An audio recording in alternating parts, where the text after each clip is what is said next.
My name is Shahida Jogi. I'm a senior associate solicitor at Napthins.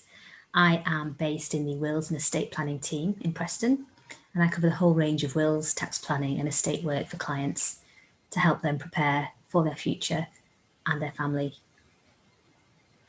And hi, I'm Farida Isaji. I'm also a associate solicitor in the Wills and Estate Planning Department in Preston, and I cover also a range of wills, lasting powers of attorney, trusts, and inheritance tax planning. Today, we're going to discuss the importance of making a will, and Shahid is going to take the lead and discuss a scenario in which she recently spoke with a client and the importance of the considerations that she needs to have. That's right. So the client that I saw recently is a lady in her 40s. She has three young children, all under the age of 18. And like lots of people today, she doesn't have a will at present. So we've discussed the importance of making a will and also the various points that she needs to consider to ensure that that will matches her circumstances and meets the aims and objectives that she would wish to implement through the will. So, really, the first thing we thought about was her children. These are the most important things to her. So, guardianship provisions included in the will was one of the most important topics that we've discussed. And she has three children, and therefore she has chosen her sister and her sister's husband to be guardians for these children. Of course, it doesn't have to be a family member if there isn't any, but for her, these were the perfect choice. Right. Is she having a sister as her executors and trustees? Um, did you, I guess, essentially, if they're minor children, she'll want someone to manage the trust fund on their behalf until they're a certain age. That's absolutely right. So, what we discussed was because this lady has got no partner, she is a widow, she wanted to have certainty for her children, and therefore she decided that she would like to have the executors and guardians of her will to be the same person, which of course ensures a consistency throughout in terms of the administration of that will. She has spoken to the executors and she's let them know that she's chosen them. And so that makes sure that the executors understand that they have been appointed as executors. What I suggested was that if that wasn't going to be the case and her sister did not want to be the executor, if she knows about it now, it would enable my client to choose an alternative and ensure that that person is then happy to take up the role.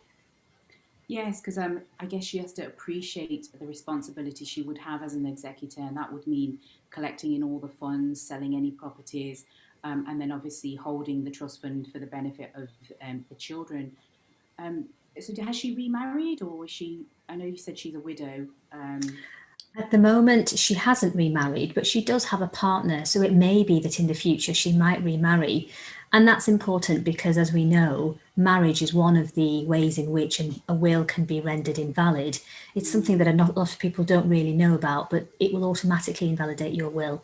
So I have advised her that upon remarriage, she should contact me again to redo her will. One of the things that we discussed were legacies, and she is quite keen for a family heirloom to be passed down through her family.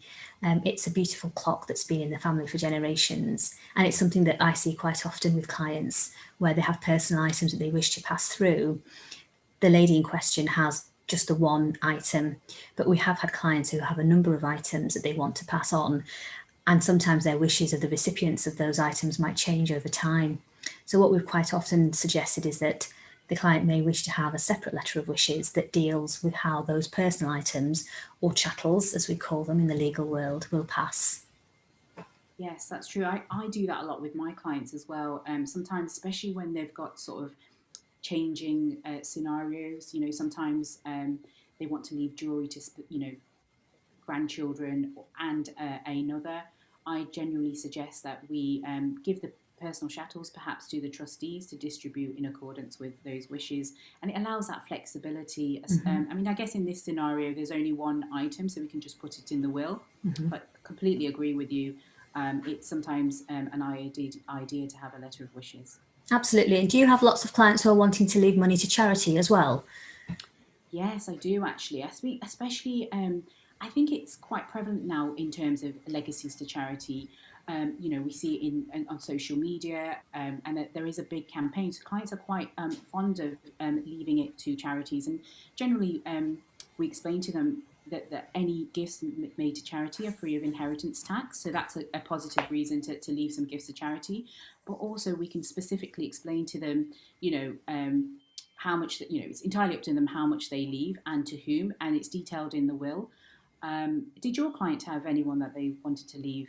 She did actually. It's quite Yeah. a funny story. She has a hobby that the family indulge in, which is llama trekking. It's a new one on me, but the children love to go and see the llamas at the weekend and take them out for a little walk around the paddock. There's a small place that is quite close to the client's house where they go, and the client has said that she would like to support this charity if she was no longer here. So she has left a small charitable legacy to the llama sanctuary. So we've included that within the will. She was a bit concerned that with it being such a small charity, it may not be there when she passes away. It might have dissolved or been taken over by another charity.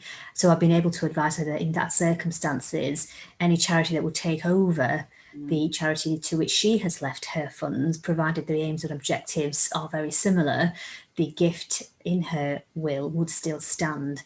So that has brought some comfort to her also. Yeah, that's good. Because we include that in all our wills by using certain provisions that allow any legacies to be left to a charity which carries on the same function.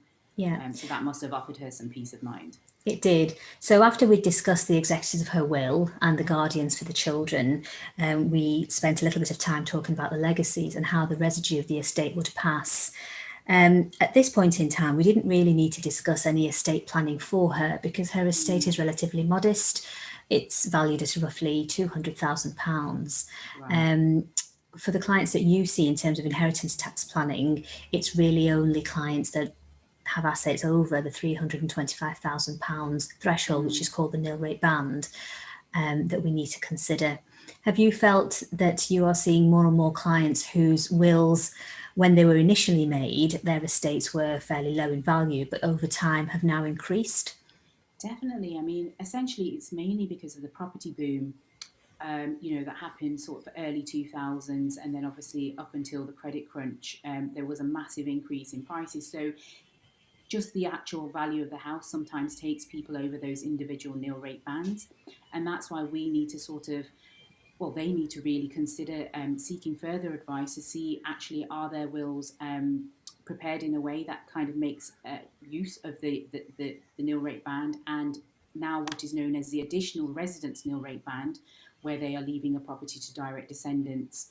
Um, you know, uh, it's always on an individual basis, and that's why it's so important for clients to come and review their wills every 5 years. Just circumstances do change, and it might not have. They may not have realised, and that's why it's important that they come and see us, and we can actually let them know if there are changes that they may wish to consider to benefit for those Absolutely, release. that's a really valid point that you raised there in terms of reviewing wills and ensuring that they're keeping up with your own circumstances. So you've mentioned there that if the value of your estate increases or even decreases, that'd be a time to review your will. But in addition, if you wish to change your executors, if they die or if you lose touch with them, or if you wish to add any further beneficiaries to your estate, to your will, then again, your will would need to be revised and updated. Sure, Shahida. And one of the things as well that clients are concerned about is long-term care planning, and we can have a chat about that with them in terms of the ways their wills are prepared. Because when they were younger, they perhaps may have just done straightforward mirror wills where they leave everything to each other and then to their children. But there are other ways, that we can discuss making wills that could, allow for those motivations to be implemented. Absolutely. My client's been very sensible and she has sought legal advice in terms of putting a will into place. However, not all clients do have wills in place, do they? No, actually, obviously, within our firm, we also have a probate department which deals with the administration of an estate when someone has passed away. We unfortunately see a lot of clients who pass away without wills. And really, sometimes the estate goes to people that they didn't want it to. The intestacy rules, which is the law that governs how your estate will be split, aren't favourable and won't necessarily carry out the intentions that an individual had. And that's why it's so important that people make a will, just essentially just to offer them peace of mind, their family peace of mind, and that their estate will be left how they want it to be. And especially sometimes some families aren't always in the best of situations, so there may be sometimes that they may wish to exclude someone, and it's important that if they do that, they make a will and provide reasons as to why, because there can be claims against an estate. And one of the other things as well is people might want to even put their funeral wishes down, which is something that we can do in a will. Absolutely. I'm sure, I don't know if this lady Shahida had any funeral wishes, but She put a very simple wish for burial, and that was okay. absolutely fine. As I say, the will itself primarily is there to provide some certainty in terms of what a client would like to happen. It takes away the feeling that a family have to second guess what somebody may have wanted.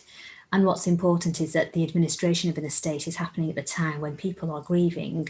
If those family members don't have clear instructions as to what the deceased may have wanted, it can make a difficult time even harder. So the will that's put into place can give the certainty and the peace of mind that's absolutely vital, especially in the uncertain times that we are currently experiencing life today as we know it. That's right. Well, thank you very much for listening. As you know, we provided our information.